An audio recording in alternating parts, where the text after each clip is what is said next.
In this video, I would like to talk about how to get or how to obtain unbiased information. The idea for this video came from a comment that I received on one of my videos from Carlos, and I would like to read the comment to you. Carlos says, "Like you, I find myself in a state of flux when it comes to my beliefs. I no longer take at face value what the WBTS tells me to believe, and I lament over the years lost in my ignorance. However, I'm not prepared to give up on God. Because I must be fair to my search for truth, I have no problem including scientific books like Richard Dawkins, I think he means, or Stephen Hawkins in my bookshelf. However, I fear that a scientist, regardless of his intelligence, is likely to have a strong bias against God, just like a JW has strong bias for. I am searching for unbiased truth. Jesus said, the truth, not someone's biased opinion, shall set you free. I want to be free. Therefore, I must exercise caution in believing everything I read, regardless of who wrote it. I did that already, to lamentable results. However, I accept your invitation to fill my bookshelf with new and unbiased knowledge in search of true truth." And it's a really interesting comment. So, Carlos, thank you so much for what you said. To begin with, I would like to ask, what is a bias? And I think we can start with a Wikipedia definition. Bias is an inclination or outlook to present or hold a partial perspective, often accompanied by a refusal to consider the possible merits of alternative points of view. Biases can be learned implicitly with cultural contexts or within cultural contexts. People may develop biases towards or against an individual, an ethnic group, a nation, a religion, a social class, a political party, theoretical paradigms, and ideologies within academic domains or a species. Biased means one-sided, lacking a neutral viewpoint, or not having an open mind. Bias can come in many forms and is related to prejudice and intuition. So, how can you avoid biased information? Honestly, I don't think that there is unbiased information out there. Every information available on this planet is prepared by humans. And humans are always holding subjective points of view. I mean, let's again look at Wikipedia, what Wikipedia says about subjectivity. Besides two more definitions, it says the following. Some information, idea, situation, or physical thing considered true only from the perspective of a subject or subjects. Because as humans we have a limited point of view, we also can only hold our perspective, or maybe can think about some other perspectives, but we will never be objective. So we will always have a perspective on things. And that's why we always are biased, from my point of view. Subjectivity, to me, is the bias we all, as humans, cannot evade. There are good attempts to evade them, but there is no guarantee that they work out. In science, for example, there's the peer review process in place that attempts to take out the human subjectivity. Other scientists with relevant experience review the findings of a certain scientist and thereby try to eradicate errors. But I think they can only lower the degree of subjectivity. They can never be 100% sure that every bias, every subjectivity has been taken out, for they also have a subjective point of view. For now, I doubt that there is 100% objectivity. And there's no way around that. But is that a problem? Honestly, I don't think so.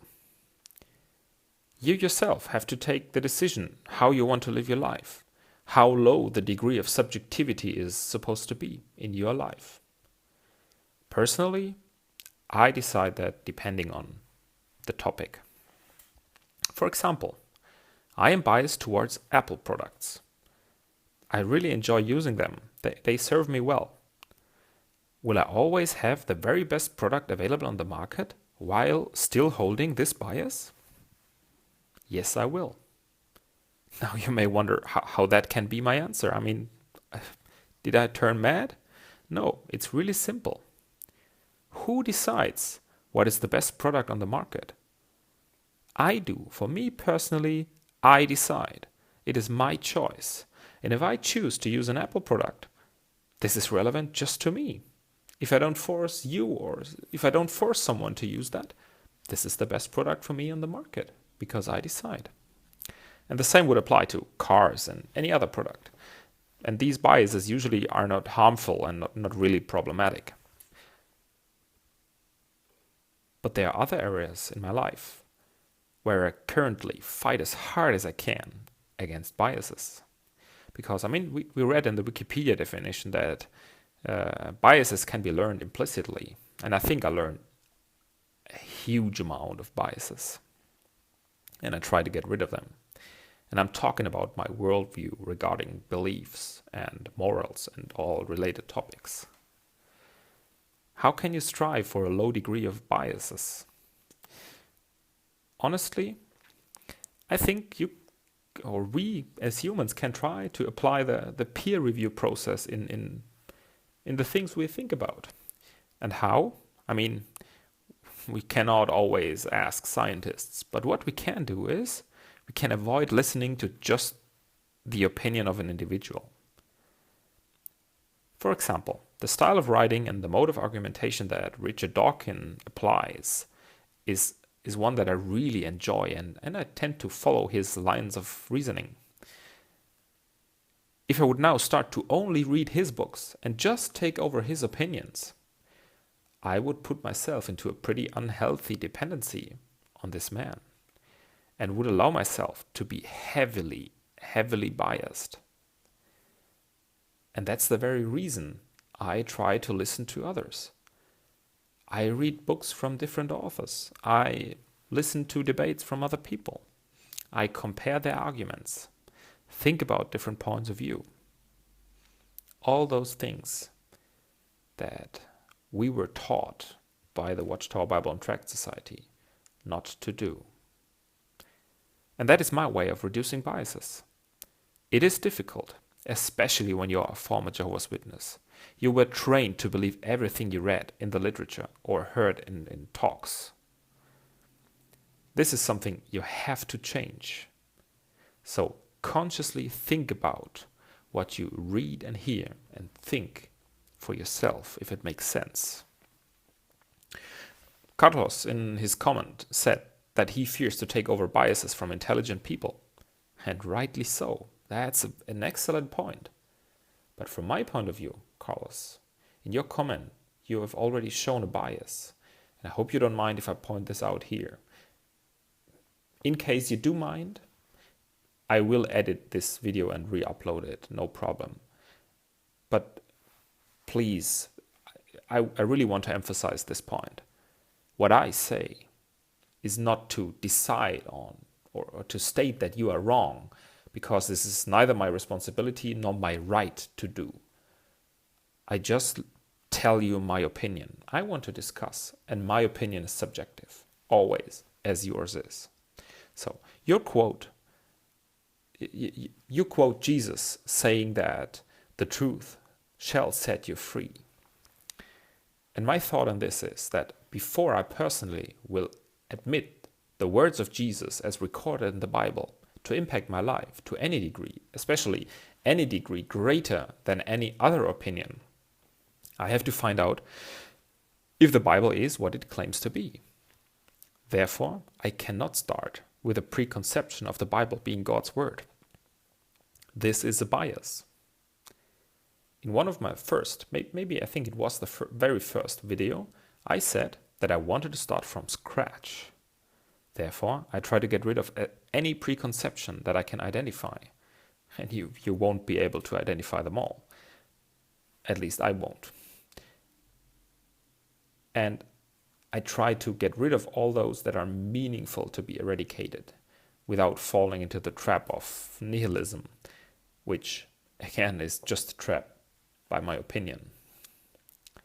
So to wrap up, what I tried to say, what I tried to tell you is embrace variance, embrace difference, embrace different perspectives.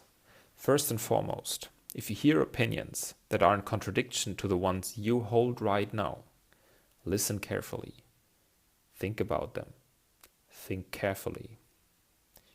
But if you're really new to all this, and if you just started to think for yourself, please start with educating yourself about logical fallacies. Unfortunately, you very often find logical fallacies, especially in debates about God and if he exists or not. And by educating yourself, you will protect yourself from being hook-winded by polemics, which is a risk. So please do that. But as valuable as an unbiased point of view is,